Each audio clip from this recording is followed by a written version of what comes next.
2 Pedro 2, aliás, 1, do 1 ao 11. Simão Pedro, servo e apóstolo de Jesus Cristo, aos que conosco alcançaram fé igualmente preciosa pela justiça do nosso Deus e Salvador Jesus Cristo. Graça e paz vos sejam multiplicadas pelo conhecimento de Deus e de Jesus nosso Senhor. Pelo conhecimento daquele que nos chamou para a sua glória e virtude, pelas quais ele nos tem dado grandíssimas e preciosas promessas, para que por elas fiqueis participantes da natureza divina, havendo escapado da corrupção que pela concupiscência há no mundo. E vós também, pondo nisto mesmo toda diligência, acrescentai à vossa fé a virtude, e a virtude a ciência a temperança, e a temperança a paciência a piedade, e a piedade a fraternidade, e a fraternidade o amor. Porque se em vós houver e aumentarem estas coisas, não vos deixarão ociosos, nem estéreis no conhecimento de nosso Senhor Jesus Cristo. Pois aquele em quem não há estas coisas é cego, nada havendo ao longe, havendo esquecido da purificação dos seus antigos pecados. Portanto, meus irmãos, procurai fazer cada vez mais firme a vossa vocação e eleição, porque fazendo isto, nunca jamais tropeçareis, porque assim vos será amplamente concedida a entrada no reino eterno de nosso Senhor e Salvador Jesus Cristo. Pedro escreve sobre crescimento espiritual nesta segunda carta. Na verdade, não é? O incentivo desta carta é: viva de forma autêntica, de maneira que você cresça. E ele dá algumas razões a título de introdução. Primeiro, porque nós recebemos o poder para isso, é isso que diz o capítulo 2. Segundo, porque nós seremos resistidos nessa busca de crescimento, é o que diz o capítulo 3. E, para que nós possamos atingir esse crescimento saudavelmente, é preciso estarmos abastecidos com a fé bíblica, pela qual nós superaremos qualquer obstáculo e atingiremos a maturidade cristã. Então Pedro, ele estimula o crescimento espiritual. Pedro escreve sobre isso. Esse sermão que eu vou pregar hoje à noite, que na verdade é um devocional, é tratando desse assunto, a importância do crescimento espiritual contínuo. O povo de Deus em toda a Escritura é estimulado a crescer espiritualmente. E é isso que esta passagem nos versos de 1 a 11 nos ensina. Pedro, meus irmãos, foi encontrado por Jesus lá naquele dia, conforme diz Marcos, às margens do mar. E ele lavava as redes. Ele era um pescador. Ele não conhecia o Evangelho. Ele não era um filho de Deus. Ele não conhecia a palavra de Deus, conhecia o judaísmo.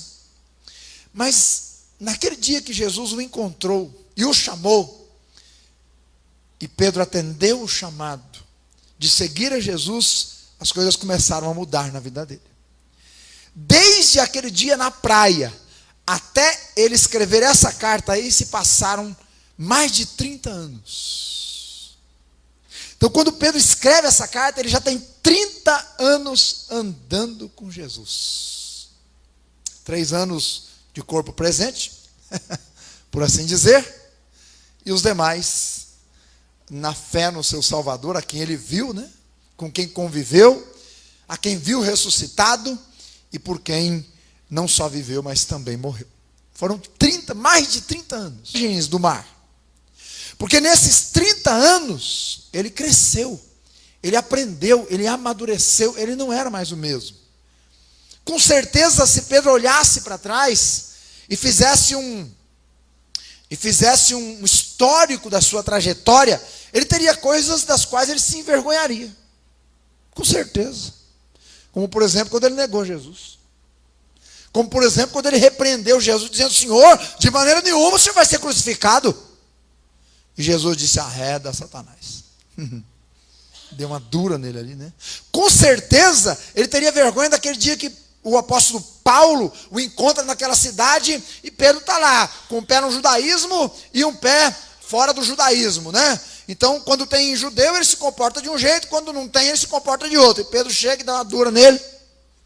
Olho no olho, não é nem autoconfrontação, outra confrontação, né? Porque ele confronta Paulo, confronta o outro, ele chega lá e dá uma dura nele. Gálatas diz isso. E aí, Pedro tem que se arranjar, tem que consertar a sua vida ali.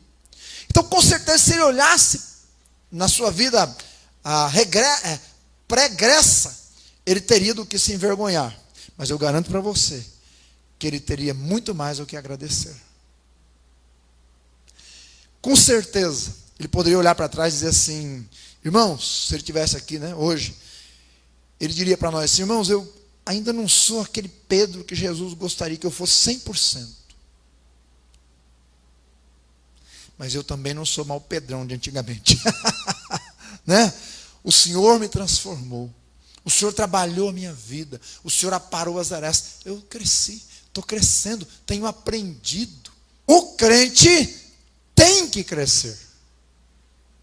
Ele foi feito para crescer espiritualmente, para crescer na fé, para crescer na graça, para crescer no ministério, para crescer no serviço do Senhor. Ele tem que crescer em Deus, porque quando ele para de crescer, começa a minguar e desfalece.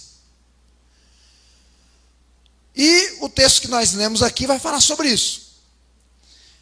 E eu quero destacar algumas coisas nele rapidamente então. Primeiro, Deus nos deu os meios para crescer espiritualmente. Ele não só nos salvou, mas Ele também nos deu os recursos. Ele nos deu tudo o que precisamos. O versículo 3 diz, visto como o seu divino poder nos deu tudo. Preste atenção, nos deu tudo o que precisamos, não é? Para crescer. Primeiro, Ele nos chamou à salvação, conforme diz os versos de 5 a 11.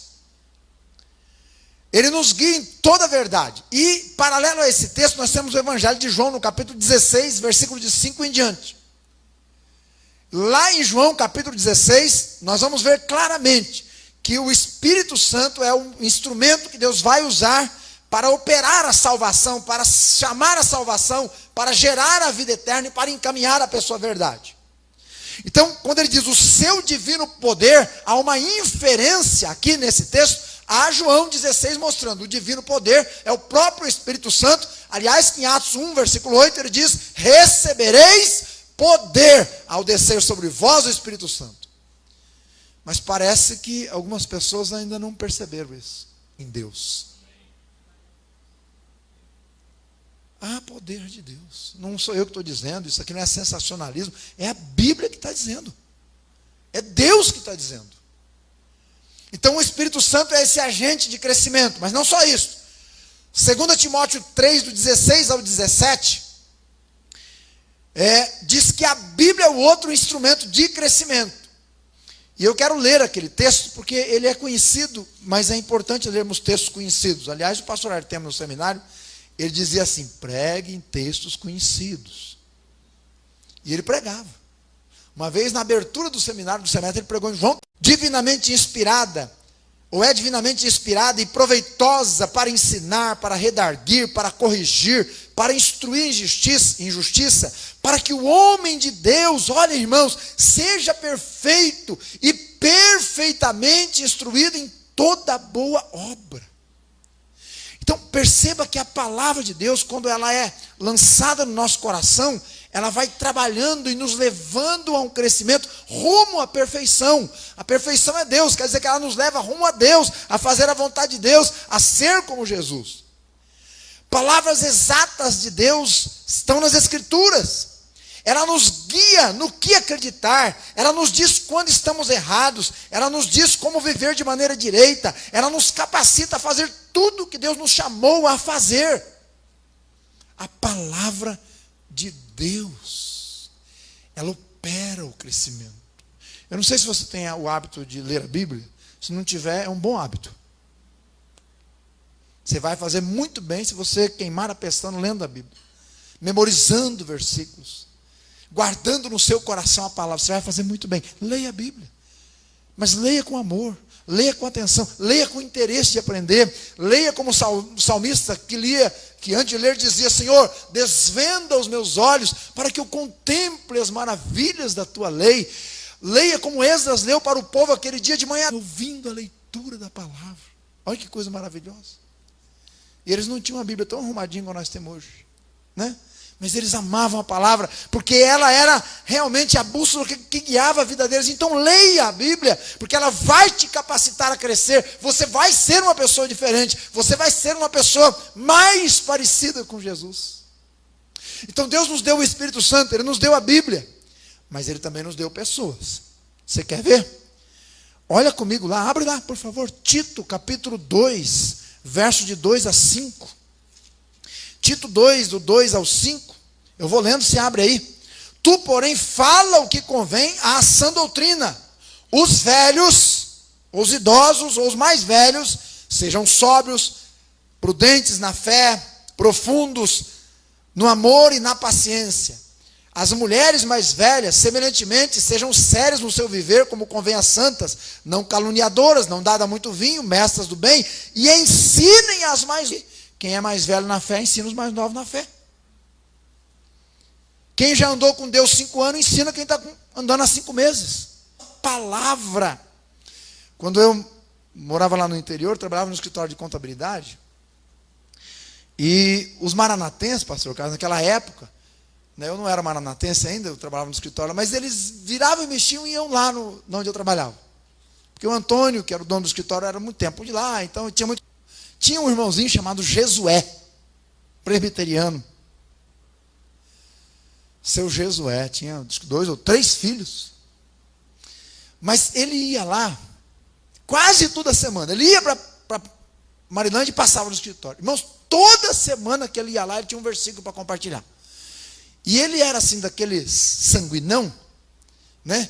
Então, quando ele chegava lá, ele falava assim: irmão, eu estava lendo a Bíblia, olha, cadê a sua Bíblia? Irmãos, eu ficava entusiasmado, animado. Eu ficava pensando, como é que esse povo acha esse negócio?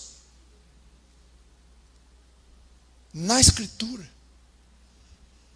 Mais velhos ensinando os mais novos. Eu fui ganhando amor, irmãos. Eu fui ganhando amor pela palavra. Ao ponto de chegar um dia que eu disse: não, eu vou largar esse negócio de contabilidade para lá, meu filho, vou estudar esse negócio aí, que aí tem coisa maravilhosa, preciso saber disso aí. Então, Deus nos deu os meios, nos deu o seu Espírito, nos deu sua palavra, e nos deu cristãos mais velhos para nos ajudar a crescer. Segundo lugar, Ele nos deu motivação para crescer espiritualmente, versos de 2 a 4, aí de 2 Pedro 1, vamos lá, irmãos? A 4. Então ele diz, qual é a motivação que nós temos ali? Primeiro, no versículo 3 ele diz: Ele nos salvou da destruição. Note lá, visto como seu divino poder nos deu tudo o que nos respeita à vida e à piedade, pelo conhecimento daquele que nos chamou. E chamou da onde? Das trevas, para a sua maravilhosa luz. O pastor Benedito, se ele assistir essa mensagem, que Deus o abençoe onde estiver, mas é um irmão que eu trago no meu coração, mora e não paga aluguel. Pastor Benedito, aos 33 anos, foi desenganado pelos médicos. Um homem que bebia muito, nas ruas de Marilândia. Então, aos 33 anos, ele passou muito mal de saúde, foi para o médico, nos exames, constatou que ele estava com um índice de álcool muito grande no corpo. O médico disse: olha, você tem mais alguns meses de vida. Mas nesse período, Jesus o chamou das trevas para a luz. E eu me emociono toda vez que eu lembro disso, porque o homem completou 80 anos agora há pouco tempo. Né? 80? Quer dizer, já passou, já viveu, tinha 33, viveu mais 33, porque já passou do dobro, né? Olha, que benção. Que Jesus não faz, irmãos? Ele nos deu grandes e preciosas promessas. Ele nos deu uma nova natureza, está lá no versículo 4, pelas quais Ele nos tem dado grandíssimas e preciosas promessas, para que por elas fiqueis participantes da natureza divina, havendo escapado da corrupção que pela concupiscência há no mundo. Ele nos deu uma nova natureza, uma nova vida, e nos deu promessas maravilhosas. Eu não sei, mas às vezes eu acho que nós tínhamos que ser um pouco mais assim, fervoroso. A gente tem medo de algumas coisas e acaba abrindo mão de outras. Mas, irmãos, fervor espiritual, aliás, é o tema da nossa associação do ano que vem, retomando o fervor espiritual. Então já se prepara para ir. Porque nós temos que ser mesmo. Nós servimos um Deus grande, glorioso, santo, tremendo, que está conosco, que ouve as nossas orações, que cuida da gente no dia a dia, irmãos, que provê, como disse o pastor Carlos, acho que domingo, né? Antes da gente pedir, ele já tinha providenciado. E aí a gente ora, e aí ele mostra, então, ele é um Deus tremendo. E nós somos chamados por Deus, e temos essa motivação, porque servimos a esse Deus glorioso. Deixa eu ir para o final aqui, para não terminar. Ele nos mostrou que devemos fazer o esforço para crescer espiritualmente. Verso 5. E vós também, pondo nisto o quê? No crescimento espiritual, toda a diligência, quer dizer, coloque a teoria em prática, coloque todo o seu empenho. Mas de que maneira, pastor? Veja aí os textos, eu vou parafrasear aqui. Primeiro, associe fé à virtude. O que é isso? Teoria e prática. Tenha fé, mas pratique essa fé. Segundo, virtude é conhecimento. O conhecimento bíblico tem que nos levar à humildade. Senão não é conhecimento bíblico. Conhecimento ao domínio próprio. Quer dizer, quanto eu mais ando com Deus, eu tenho que ter domínio próprio. Aliás, o provérbio diz que mais bem-aventurado é o homem que domina a si mesmo do que aquele que conquista uma cidade. Perseverança à piedade. Quer dizer, quanto mais eu enfrento lutas, dificuldades, e eu persevero, eu tenho que ir procurando uma vida de santidade, piedosa. Piedade à fraternidade. Quer dizer, quanto mais santo, mais eu amo os irmãos, mais eu cuido da família, mais eu amo, eu pratico o segundo grande mandamento. E a fraternidade é o amor. Mais eu amo a Deus e mais eu amo ao meu próximo. Último lugar. Deus nos mostra a manifestação do crescimento espiritual. Então, o crescimento espiritual deve ser almejado, devemos nos empenhar por ele. Deus nos deu o método e ele vai se manifestar quando a gente estiver crescendo. Primeiro diz o versículo 8: porque se em vós houver e aumentarem, preste atenção, se houver e aumentar essas coisas, não vos deixarão ociosos nem estéreis. O que significa isso? Não vai ter fruto. Uma pessoa que não é estéril é uma pessoa que gera. Vai ter fruto. Então você vai ganhar novas almas para Jesus. Você vai ser assim quando a gente ia na casa dos outros. O que não é seu, não é seu. Não importa. Se é 1 centavo, 5 centavos, 10 reais, 100 reais, é seu? Não. O que não é seu, não é seu.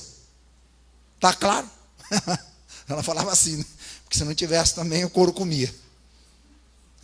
O negócio era mais embaixo na época, né? Então o que não é seu, não é seu. Vai viver uma vida justa. Você vai viver cada vez mais sem tropeços. Quer dizer, menos reincidência nos pecados. Gente, quando uma pessoa está crescendo, ela não se torna imune ao pecado, tá? Não existe isso. Mas ela peca menos. Porque ela amadurece. Ela procura uma vida santa. A concessão da entrada no reino de Deus será ampla. O que significa isso? Significa que a pessoa vai entrar no reino de Deus com alegria. Quando ela chegar ao céu, ela vai entrar não devendo nada. Ela vai entrar porque ela procurou de fazer a vontade de Deus. E ela vai ouvir do Senhor, servo bom e fiel. Foste fiel no pouco, sobre o muito eu te colocarei. A entrada será larga, irmãos. Nada de miséria. Miséria é só nesse mundo. Lá no céu é abundância. E eu queria mostrar um fruto na vida de uma pessoa que talvez você não imagina que ele amadureceu, mas amadureceu. Olha comigo lá, Eclesiastes, capítulo 1, versículo 1, já estou terminando, tá? Para sua alegria, estamos acabando aqui. Eclesiastes, capítulo 1, versículo 1. O versículo fala de um homem que cresceu espiritualmente, amadureceu. Como é que a gente vê isso no versículo? Então, pastor, é isso que eu queria saber. Olha aí. Como é que você percebe, lendo esse versículo, que o Salomão, no finalzinho da vida, depois de trancos e barrancos, vaidades e problemas, ele deu uma melhorada, ele cresceu espiritualmente. Como é que você percebe? Como é que a gente percebe, irmãos? Olha lá. Palavras do pregador, filho de Davi, rei em Jerusalém. Essa é a palavra de um homem que cresceu. Porque se ele não tivesse crescido, ia ser o contrário o versículo. Ia ser assim, palavra do rei de Jerusalém, filho de Davi e pregador. A ordem das palavras indica o crescimento. Pregador quer dizer vida com Deus. Filho de Davi quer dizer família. E rei de Jerusalém, meu trabalho social. Não é assim que deve ser uma vida de uma pessoa que cresceu? Estar bem com Deus, bem com a sua família, e aí útil na sociedade. Cresceu espiritualmente. É assim que tem que ser. É assim que tem que ser. Concluo. A salvação foi um milagre de Deus na nossa vida, feita no momento. Mas o nosso crescimento é um milagre que vai todo dia acontecendo, até que Cristo seja formado em nós. Sigamos o método de Deus, ele será alcançado, não é? Por isso que o versículo 5 diz: empenhem-se nisto. Quer dizer, foco, deseje, empenhe e se dedique. Irmão, termina essa mensagem incentivando você. Não desista de ser quem Jesus quer que você seja. Há um prêmio de vitória te esperando. Há coroas que o Senhor quer te dar e dar a mim também. Mas Ele dará àqueles que se empenharem. O Oscar Figueroa foi um colombiano que nasceu numa região muito pobre da Colômbia. E logo pequeno ele teve que trabalhar muito para sobreviver, inclusive em Minas. Ele sofreu muito, irmãos. Mas ele foi ganhando físico e chegou um tempo que ele começou a treinar levantamento de peso. E ele começou a treinar, e aí alguém viu ele treinando e começou a investir nele. E ele foi treinando e passou 10 anos treinando. E aí ele disputou as Olimpíadas de Atenas. Mas ele não conseguiu levantar o peso do chão. Aí, se você assistir esse vídeo dele, você vai ver que ele sai assim e ele chora desesperadamente. Pensa que ele desistiu? Na Olimpíada seguinte, lá em Beijing, ele estava lá de novo. Dessa vez ele consegue levantar o peso até uma altura, mas o peso cai. Vai lá ele de novo. Já se passaram quase 20 anos aí. E aí ele consegue levantar e fica com a prata. Pensa que ele se deu por satisfeito? 2016, Olimpíadas no Brasil, Rio de Janeiro. Quem é que vai para a final? Oscar Figueroa. Depois de mais de 20 anos, sofrendo, treinando, às escuras, passando por chacotas, passando por problemas, passando por situações difíceis, lá está ele, na final. E é emocionante ver que ele agarra aquelas barras de peso, concentra-se, na primeira tentativa traz até o peito, prepara-se e ergue o peso mais alto quanto pode. Campeão olímpico, medalha de ouro. Quando ele joga aquilo no chão, ele cai para trás sentado, desaba em lágrimas, ajoelha e beija aquelas peças e eleva os olhos para o céu. Esse homem não é crente, mas nunca desistiu de crescer e nunca tirou o olhar da medalha de ouro. Irmão, Senhor, obrigado pela tua palavra, pelo desafio que o Senhor nos trouxe nesta noite. Obrigado por cuidar de nós. Nós sabemos que nada podemos sem o Senhor. E nós sabemos que o Senhor nos salvou para nos tornarmos semelhantes a Jesus. Como diz Paulo, até que Ele seja formado em nós. Até que ganhemos as coroas que o Senhor tem preparado. Não podemos nos contentar com menos. Mas isso vai exigir muito empenho. Ajude-nos. Em nome de Jesus. Amém. Deus te abençoe.